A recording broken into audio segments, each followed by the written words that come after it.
Hello students, I am Professor Neeta Fulchand Gaikwad. Welcome back in our free education channel English Master.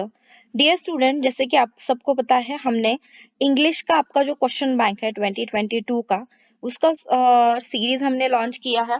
So first section हमारा question number 1A 12 marks, question number 1B 4 marks हमारा already हमने complete किया है. This is the set number 3. Question number 2C mind mapping हम learn करेंगे. देखिए बच्चों, question number 2A और B जो रहता है that is the unseen passage रहता है. तो वो आप जब आप सीन पैसेज की प्रैक्टिस करते हो तो अनसीन का भी आपको आसानी से सॉल्व करने के लिए प्रैक्टिस हो जाता है. So question number 2C mind mapping जो 3 मार्क्स के लिए आपको आपके क्वेश्चन पेपर में आएगा. सो ये क्वेश्चन कैसे सॉल्व करना है, सो बाय वन मैंने ये सॉल्व करके आपको हर एक छोटा सा ही वीडियो हमारा रहेगा, ये 5 to 10 मिनट्स का. उसमें हम एक एक माइंड मैपिंग का जो है सेशन वो अटेंड करेंगे. सो जैसे कि आपको समझ में आने के लिए और आंसर शीट में आंसर कैसे लिखना है ये समझाने के लिए आसान हो जाएगा. So do like share subscribe our channel and keep supporting. Let's start. Question किस तरह से रहेगा बच्चों, question number 2C mind mapping. यहाँ पर आपको क्वेश्चन आएगा, develop a mind mapping frame और design using your ideas thoughts concepts to illustrate और develop on the topic effects of music. देखिए आपको कौन सा टॉपिक दिया है, इफेक्ट्स ऑफ म्यूजिक, यानी कि म्यूजिक के परिणाम, इससे रिलेटेड आपको माइंड मैप तैयार करना है. सो चलिए मैं आपको बताती हूँ किस तरह से लिखना है. पहले तो आपको देखिए बच्चों, आपके आंसर शीट में फर्स्ट टॉपिक क्या आएगा आपका, इफेक्ट्स ऑफ म्यूजिक. अच्छे से इस तरह से एक कॉलम बनाकर आपको उसमें इफेक्ट्स ऑफ म्यूजिक लिखना है. जितना अच्छा आप लिखोगे उतने ही अच्छे स्कोर आपको करने के लिए आसानी हो जाएगी, क्योंकि जो आपका पेपर चेक करने वाले जो मॉडरेटर रहते हैं, सो आप किस तरह से पेपर में लिखते हो ये भी वो नोटिस करते हैं. इफेक्ट्स ऑफ म्यूजिक का फर्स्ट इफेक्ट कौन सा रहेगा, बॉडी. और सेकेंड इफेक्ट यहाँ पर आएगा आपका करियर अपॉर्चुनिटीज. सो बॉडी में दो पार्ट्स आएंगे बच्चों. फर्स्ट आएगा इनसाइड द बॉडी और दूसरा आएगा outside the body. So inside the body में भी दो इफेक्ट्स यहाँ पर आ गए हैं. फर्स्ट है change the mood and manage pain. ठीक है, change the mood and manage pain, these are the two effects. उसके बाद ब्रेन से रिलेटेड और एक इफेक्ट रहेगा, ट्रीट मेंटल इलनेस. देखिए म्यूजिक से क्या होता है, मेंटल इलनेस ठीक हो जाता है, इम्प्रूव मेमोरी इम्प्रूव होता है और रेगुलेट इमोशंस रेगुलेट हो जाते हैं. So these are the inside body effect जो हमने इस तरह से माइंड मैपिंग का मतलब ही होता है कि किसी एक टॉपिक के अलग अलग जो पहलू है वो आपको डिजाइन के थ्रू दिखाने हैं. सो अभी हम आउटसाइड द बॉडी देखेंगे. आउटसाइड द बॉडी कौन कौन से ऑप्शंस दिए हैं यहाँ पर देखिए. इसी तरह से आप आउटसाइड द बॉडी लिखो और उसके बाद एक के नीचे एक इस तरह से अगर आप लाइन देते हो, लाइन खींचकर उससे आगे अगर आप एरो कर देते हो, लाइक इस तरह से एरो भी आपने किया, इस तरह से लाइन खींच के तो भी चलेगा.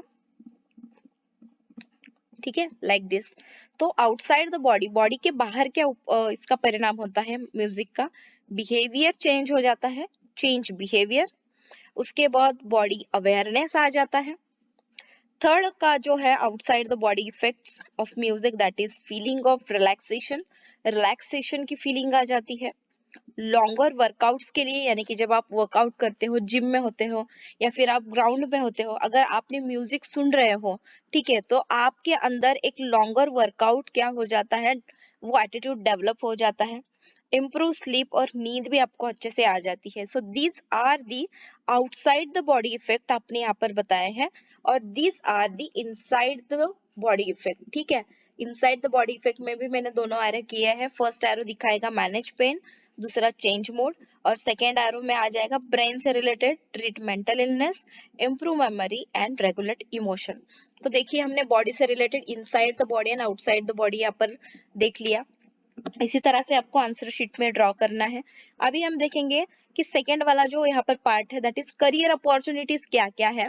ठीक है, इफेक्ट्स ऑफ म्यूजिक की करियर अपॉर्चुनिटीज में फर्स्ट आएगा लाइक दिस, इस तरह से एपिक लाइन खींचो, इसको इस तरह से एरो बना दो और जो ऑप्शंस है वो लिखो. फर्स्ट वाला क्या है, एक तो इंडस्ट्रियलिस्ट आप बन सकते हो, आपकी म्यूजिक इंडस्ट्री आप ओपन कर सकते हो. सिंगर, सिंगर के तौर पर आपको करियर में अपॉर्चुनिटी आती है. उसके बाद आप एज ए बिजनेसमैन म्यूजिक का बिजनेस भी कर सकते हो। As an artist you can develop your career. और फिफ्थ वाला यहाँ पर है एज अ म्यूजिक डायरेक्टर भी आप काम कर सकते हो। सो देखिए बच्चों, ये इस तरह से एक माइंड मैप का मतलब ही होता है कि एक टॉपिक से related different kinds of things आपको ड्रॉ करने पड़ते हैं। सो इसी के लिए आपको कितने मार्क्स मिलते हैं? 3 मार्क्स मिलते हैं बच्चों। 3 मार्क के लिए आपको इतनी चीजें लिखना बहुत ही जरूरी है। और सिर्फ लिखना ही नहीं है, उसको अच्छे से आपको रिप्रेजेंट करना है आपके आंसर शीट पर।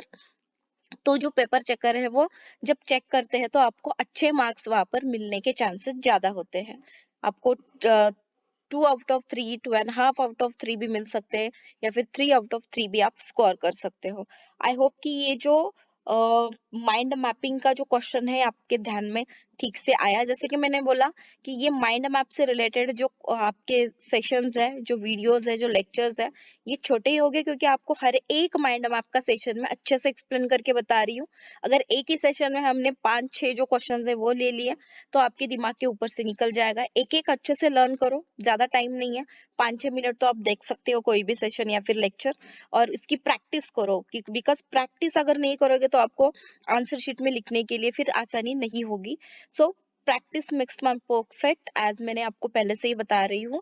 सो नेक्स्ट लेक्चर में जल्दी मिलते हैं हम माइंड मैपिंग से रिलेटेड सेकेंड वाला जो क्वेश्चन है वो लेके।